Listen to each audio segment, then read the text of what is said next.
प्रेम पूर्वक चिम्मच से खाना खाने के लिए नसीब हो, ऐसा मैं उत्तर प्रदेश सरकार से मांग करना चाहूंगा, केंद्र सरकार से भी मांग करना चाहूंगा और माननीय ठाकुर भानु प्रताप सिंह जी से मैं कहना चाहूंगा।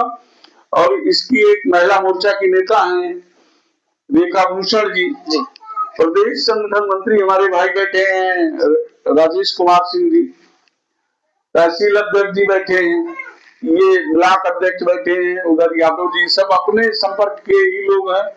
तो मैं चाहूंगा इन लोगों का कार्य, किसी का कार्य हो या न हो, लेकिन हमारे संगठन का कार्य होना चाहिए, जो न्याय संगत होना चाहिए। न्याय संगत कार्य होता है उतने में हमारा संगठन संतुष्ट है। बहुत अच्छी बात सर आप बताए हैं। और एक सवाल सर और रहेगा कि आज के टाइम पर हम लोग सभी लोग जानते हैं कि आज तो किसानों की बात होनी चाहिए हम लोग के बीच में, किसान क्या ऐसा काम करे कि उसकी जो लागत है वो कम हो जाए और पैदावारी बढ़े, तो ऐसा क्या किसानों को अपनाना चाहिए, कौन सी खेती अपनाना चाहिए, कैसे काम करे? जैसे खेती में अब वर्तमान समय में जी लेबर चार्ज काफी ज्यादा है। हाँ बिल्कुल सर।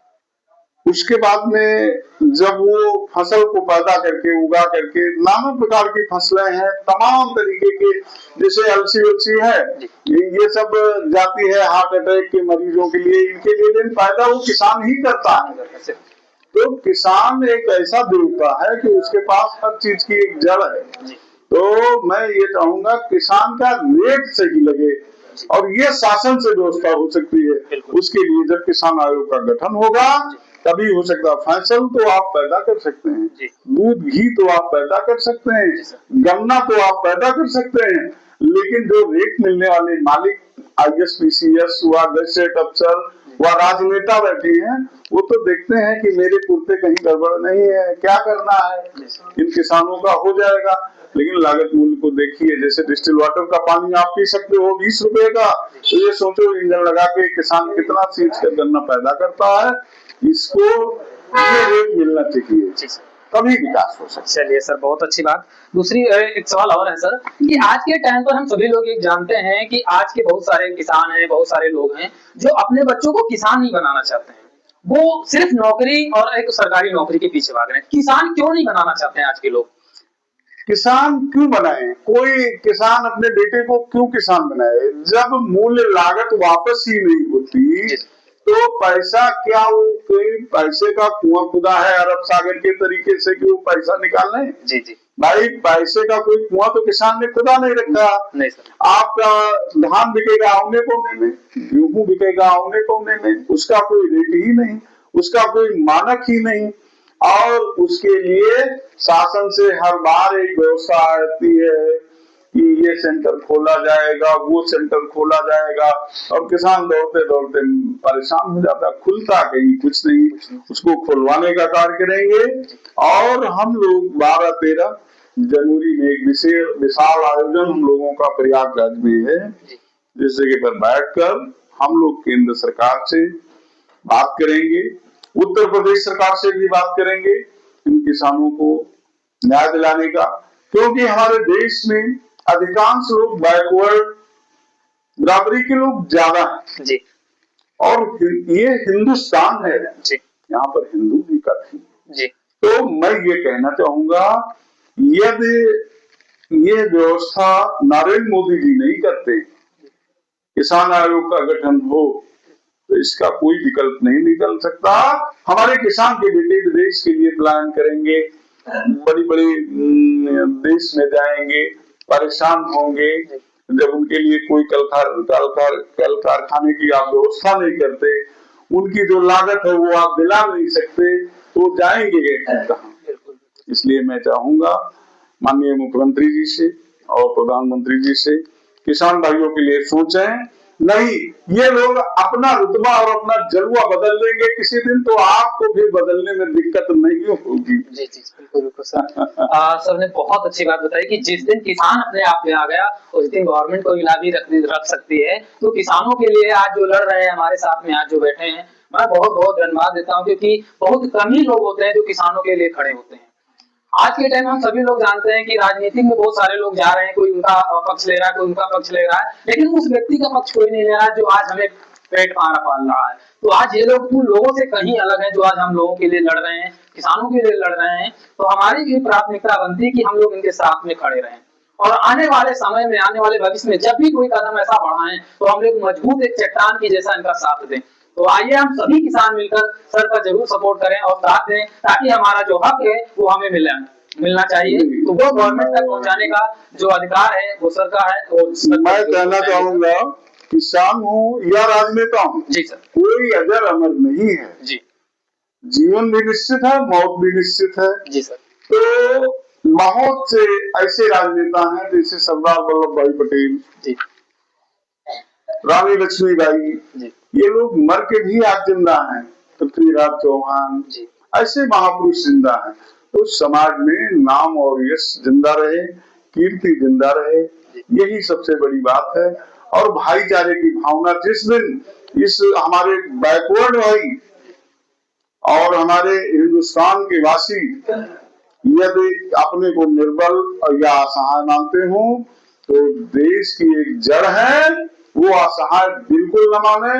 हम लोगों को चाहे जितनी कुर्बानियां देनी पड़े, चाहे जैसे आपके वो थे चौहान, पृथ्वीराज चौहान जी, घास की रोटी खाना पड़ा, उनके नाम अजर अमर हैं। तो समाज में हम लोग अच्छे कार्य के लिए जीवन का बहुत बड़ा मूल्य नहीं समझते हैं। जीवन सब ईश्वर का है, जो होना होगा, लेकिन मैं किसान को न्याय दिलाऊंगा। चलिए, बहुत अच्छी बात सर बताया। सर एक छोटा सवाल और भी है, जी। क्या आज किसान की सबसे बड़ी समस्या क्या है सर?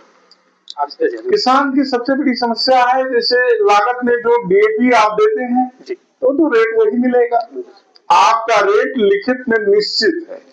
लेकिन जब मेरी फसल पैदा हुई, चाहे वो हरी सब्जी में गोभी ले लीजिए, चाहे बैगन ले लीजिए, और चाहे गेहूं ले लीजिए, या आप चावल या सरसों ले लीजिए, मेरा रेट तो कोई फरिया खरीदेगा, तो मेरा रेट कोई साहूकार खरीदेगा। जब उसका कोई मानक ही नहीं है तो मेरी समस्या तो निरंतर बनी की बनी है जी। चलिए भाई, जैसे आपने दूध पर बैठे मॉनिटरिंग करने वाले लोग बाहर बैठे, इनकम फॉर्च्यूनर तो उनके चलती है, और किसान घास काट के उन गौ माता को चारा खिलाता है और परेशान होता है, और सुपरविजन करने वाले अधिकारी बैठे हैं, उनके AC गाड़ी है, AC बंगले हैं और बढ़िया गड्डियां हैं नोट की। किसान के पास क्या, ये गवर्नमेंट की ये ग्रीन कार्ड की व्यवस्था न चलती। ग्रीन कार्ड तो इसलिए होता है कि अपने फसली ऋण का काम है, इसे लेकर के और फसल काम चला लो, फिर पैदा हो फिर दे दो। पता लगा सूखा लग गया, पता लग गया कोई दैविक आपदा आ गई, किसान तो बेकार हो गया। किसान की लड़की शादी करना है, उसकी शौक है। मैं ये चैलेंज करके कहता हूँ, किसी भी गरीब किसान के घर आप जाएंगे तो आप 100 लोग हो तो प्रयास करेगा, आपको रोटी सब्जी दाल चावल जो कुछ होगा भोलेनाथ की कृपा से वो आपको खिलाएगा। लेकिन वो पूंजीपत जो किसानों पे राज करके अपने को पूंजीपत बनते हैं, उनके यहाँ 5 आदमी कोई चला जाए तो रोडवेज का और बस और ट्रेन का टाइम बताएंगे कि चले जाओ तो ज्यादा ठीक है, लेटने की जगह नहीं है। लेकिन हमारे पास जो किसान है उनके पास लेटने की भी जगह है, और जो कुछ सूखा रूखा भोलेनाथ ने दिया है वो खिलाने के लिए भी उनके पास दम है। चलिए, बहुत अच्छी बात सर ने बताई और काफी विस्तार पूर्वक आप समझाने के प्रयास भी किए सर। सर एक छोटा सा सवाल और भी है सर। बिल्कुल। आज के टाइम पर सर हम सभी लोग जानते हैं कि आज खेती कर रहे हैं और खेती से अच्छा खासा जो हम लोग की लागत है वो बढ़ती जा रही है, पैदावारी कम होती जा रही है। और एक चीज में और भी है सर कि आज जो केमिकल की खेती हम लोग करते हैं तो उसमें कई सारे साइड इफेक्ट भी दिखाई दे रहे हैं, कई सारी बीमारियां भी आ रही हैं। तो इसके बारे में सर क्या आपका ओपिनियन रहेगा? क्या जैसे केमिकल्स आते हैं उनके बोरियों पे लिखा रहता है कि ये फला DAP है, अब किसान ले गया खेत में डाला, किसान तो अशिक्षित है, किसान तो लगभग 50% अशिक्षित है और 50% शिक्षित है जी सर।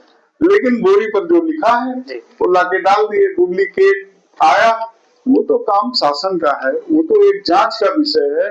जब वो सामान ही डुप्लीकेट पाते हैं, पैसा पूरे का देते हैं और अपनी लागत कहीं पाते नहीं, तो उनके लिए समस्या बनी नहीं। अच्छा सर, चलिए बहुत अच्छी बात सर ने बताया कि ये चीज भी शासन को, प्रशासन को ये चीज देखना चाहिए कि कितनी केमिकल कितनी मात्रा में खेती में डालना चाहिए। ये चीजें जागरूक होना बहुत जरूरी किसानों को, क्योंकि किसान काफी ज्यादा नॉलेज उनके पास नहीं होता है, और जो अच्छे पढ़े लिखे लोग हैं वो तो किसान बनना ही नहीं चाह रहे हैं आज के टाइम में। जैसे दवाइयां हैं, दवाइयों पर रेट पड़ा है, इंजेक्शन है 5 रुपए का, लिखा है 150 रुपए जी सर, आपके इंजेक्शन लग गया, 150 रुपए की वजह से आपको लाभ हो जाएगा। एक आत्मीय शक्ति शरीर में होती है, या तो आदमी चाहे जितना बीमार हो, ये तो उसको देखने के लिए उसके रिश्तेदार नातेदार और मित्र आ जाए तो आधी तबीयत उसकी ठीक हो जाती है। तो उसे लगा कि हम डॉक्टर साहब के यहाँ गए और एक इंजेक्शन लगवाए और 500 रुपए ले लिए और 3 रुपए की सुई लगाए, मुझे लाभ तो होगा, 500 रुपए लगाए हैं।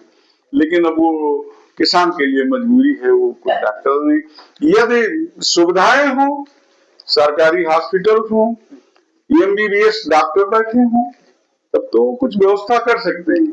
और इससे क्या हो सकता है, देश तो ऐसे चल रहा है। जी चलिए बहुत अच्छी बात सर ने बताई। और एक चीज सर, आप कुछ आंकड़ा बता सकते हैं कि किसान यूनियन से लगभग कितने किसान जुड़े हुए हैं? कुछ किसान पूरे राष्ट्र में हमारा ये संगठन है जी।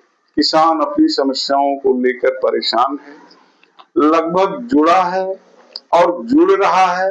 इसकी कोई सीमा रेखा नहीं। मंत्री में जरूर हूँ राष्ट्रीय, लेकिन मुझे भी जिला अध्यक्षों द्वारा जानकारी होती है कितने किसान कहाँ जुड़े हैं, कितने किसान कहाँ जुड़े हैं। महिला मोर्चा में हमारे जैसे रेखा भूषण जी हैं, उनको भी ये अंदाजा नहीं कि मेरे पास कितने किसान जुड़े हैं, नहीं जुड़े हैं। ये तो जिला अध्यक्षों से डाटा लेना। चलिए बस सर एक चीज और हमारे दर्शकों को जरूर बताना चाहेंगे सर कि आज के जितने भी हमारे पढ़े लिखे जो युवा इंसान हैं, जो युवा व्यक्ति हैं, उनको क्या किसानी अपनाना चाहिए या फिर ऐसे ही चलना? नहीं, जैसे एक सरकार की व्यवस्था बनती है, हर चीजें प्राइवेट है जी, बची केवल रेल है जी, ये तो वो भी प्राइवेट हो जाए तो प्राइवेट मालिक जब आपसे 10 रुपए का काम लेंगे तो 2 रुपया देने का कार्य करेंगे, 8 रुपए उनके हुए, क्योंकि वो भूखे बैठे हैं।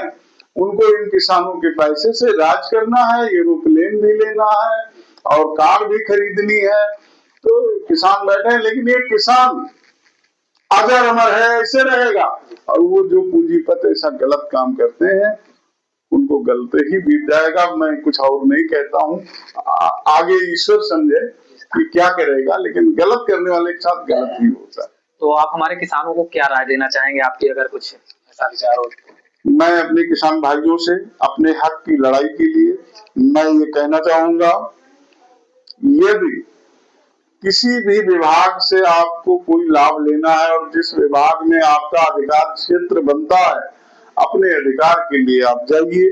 जैसे योगी जी ने इस बीच में एक व्यवस्था दवा के लिए बनाई कि यदि आपके पास स्वास्थ्य के लिए कार्ड जो बनाए जाते हैं नहीं है, तो गरीबी रेखा से नीचे जैसे 35-40 हजार की आय वाले जिन लोगों के पास 1-2 बीघे जमीन है, उनके लिए यदि प्रमाण पत्र लेखपाल द्वारा एक जारी करा लें तो निःशुल्क दवा की व्यवस्था है और सभी किसानों को। और यदि ऐसी व्यवस्था का ये लोग लाभ ले पाए, इनके जो जिला अध्यक्ष हैं, इनके जो अगुआ लोग हैं और इनसे रिलेटिव लोग हैं, जैसी व्यवस्था बनाए इस तरीके से इनका लाभ ले सकते हैं सर। बिल्कुल। चलिए सर बहुत अच्छी बात, काफी टाइम सर ने हम लोग के बीच में दिए और काफी ज्यादा जानकारी दी, क्योंकि आज के किसान हम सभी लोग मोबाइल वीडियो सब कुछ देखते हैं, लेकिन इन सब चीजों जानकारी हमें नहीं रहती है। तो मैंने आज अपने RES के पॉडकास्ट चैनल पे सर लोगों को बुलाया और काफी ज्यादा आप लोगों को बताने समझाने की कोशिश भी की है सर। तो मैं सबसे पहले सर सभी लोगों का बहुत बहुत धन्यवाद देता हूँ जो मेरे चैनल पे आए सर। और मैं एक चीज और भी बताना चाहूंगा, आज हम सभी लोग, आज नहीं तो कल नहीं तो परसों हमारे पूर्वज जरूर किसान थे और उस किसान की जुड़े हुए हम लोग हैं, किसान से संबंधित ही हम लोग हैं। तो जितने भी मेरे दर्शक इस वीडियो को देख रहे हैं, ज्यादा से ज्यादा शेयर करें और इस वीडियो को सब्सक्राइब करें और ज्यादा से ज्यादा लोगों किसानों तक इस वीडियो को पहुंचाएं ताकि उन्हें नॉलेज और जानकारी हो। और बाकी हम लोग आपके साथ हैं। बाकी so thanks, all the best.